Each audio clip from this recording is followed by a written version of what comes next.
Troisième, arithmétique, correction de l'exercice 6, page 23. Donc on vous donne une liste de 4 nombres et on vous pose la question, sont-ils premiers? C'est-à-dire, ont-ils seulement exactement 2 diviseurs, 1 et eux-mêmes? D'accord? Donc on a vu la méthode précédemment dans l'exercice résolu, l'exercice 5, et donc on va déjà calculer la racine carrée donc, de 163. On obtient environ 12,8. Donc, on va tester la divisibilité de 163 par tous les nombres premiers jusqu'à 12. Donc, je fais réapparaître la liste. La voici donc jusqu'à 12, c'est-à-dire par 2, par 3, par 5, par 7 et par 11. On pourra tester tous les nombres entiers, 1, 2, 3, 4, 5, 6, 7, 8, 9, 10, 11, mais on ne va pas le faire. On va faire que par les nombres premiers. D'accord? Pour être certain. Ça prend moins de temps de faire ça. Donc, allons-y, on teste par 2. Bon, il n'est pas divisible par 2. Hein, donc, on teste par 2, par 3, par 5, par 7 et par 11. Voilà, est-ce qu'il est divisible par 2? Non, il n'est pas pair. Il n'est pas divisible par 3. Pourquoi? Parce que si je fais la somme des chiffres 1 plus 6 plus 3, ça fait 10. Donc, il n'est pas divisible par 3. Il n'est pas divisible par 5 car il ne se termine pas par 0 ou par 5. Ni par 7. Alors, pourquoi pas par 7?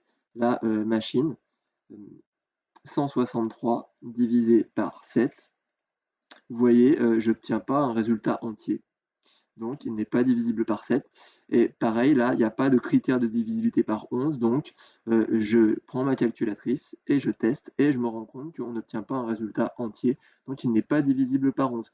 Il n'est divisible par aucun de ces nombres premiers. Conclusion, c'est un nombre premier. Voilà, on va faire pareil pour 279.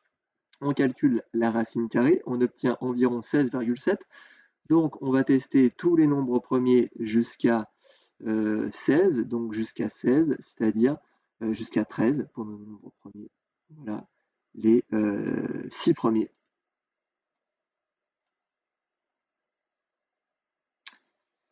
Et donc, ce nombre 279, on va se rendre compte qu'il n'est pas divisible par 2, ok, pas de problème, mais qu'il est divisible par 3, car la somme de ces chiffres, donc 2 plus 7 plus 9, ça nous fait 18, et 18 c'est divisible par 3.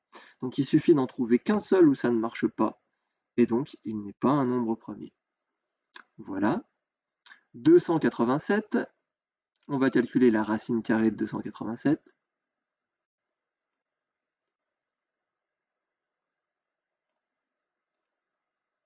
Racine carrée, environ 16,9, donc on va tester pareil jusqu'à 13, de 2 à 13 les nombres premiers, et on va se rendre compte que il n'est pas divisible par 2, pas par 3, pas par 5, mais quand on prend sa calculatrice et qu'on teste 287 divisé par 7, eh bien on obtient 41. C'est un nombre entier. Donc conclusion, c'est un multiple de 41 où il est divisible par 7, donc aussi par 41. Donc ce n'est pas un nombre premier. D'accord? Et enfin, 665. Donc 665, on calcule sa racine carrée, on obtient environ 25,6. Donc on va tester la divisité de tous les nombres premiers jusqu'à 25, et celui qui précède 25, c'est 23. D'accord? Et on va se rendre compte qu'il n'est divisible par aucun de ces nombres premiers. Conclusion, 659 est un nombre premier. Vous voyez le temps que ça vous a pris pour tester la divisibilité par 2, 3, 5, 7, 11, 13, 17, 19, 23. Ok? Alors même si on automatise le calcul avec une machine, un ordinateur très très puissant, eh bien ça va prendre beaucoup de temps. Surtout si on cherche des nombres premiers qui ont plusieurs dizaines de millions de chiffres. Vous voyez là, on a 3 chiffres, imaginez avec 30 000 chiffres. Donc ça va prendre beaucoup de temps à tester. Donc même les faire un par un, c'est pas une bonne stratégie. Même avec un ordinateur trop puissant, très très puissant, même si ça prend une microseconde, comme il y a des milliards et des milliards et des milliards de calculs, eh bien, des milliards et des milliards de microsecondes, ça finit par faire des heures, des mois, voire même des années.